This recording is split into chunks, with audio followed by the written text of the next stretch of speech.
Après le passage du Jourdain, les fils d'Israël campèrent à Gilgal.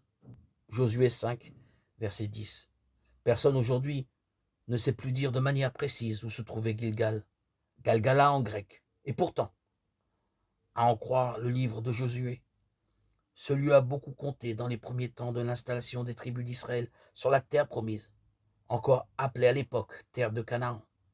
Ce fut le premier campement au sortir du Jourdain. Et c'est là que, en souvenir de la miraculeuse traversée du fleuve, Josué fit déposer 12 pierres prises du milieu du Jourdain, là où les eaux s'étaient arrêtées de couler pour laisser passer le peuple à pied sec. Lorsque demain vos fils vous demanderont que signifient pour vous ces pierres, vous leur direz, c'est que les eaux du Jourdain ont été coupées devant l'arche de l'alliance du Seigneur quand elle passa dans le Jourdain. Josué 4, 6, 7. Car il est essentiel pour le peuple de garder vive la mémoire des interventions de Dieu en sa faveur. Haute décision de Josué, avant même d'entreprendre la conquête du pays, de la circoncision de tous les hommes. Ceux de la jeune génération n'avaient pas été circoncis dans le désert. Il fallait désormais qu'ils reçoivent ce signe d'appartenance au peuple de l'Alliance.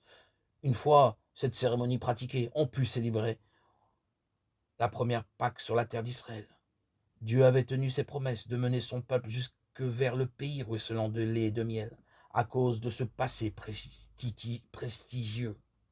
Gilgal resta pendant longtemps un sanctuaire important. C'est là, par exemple, que fut consacré Saül, le premier roi d'Israël.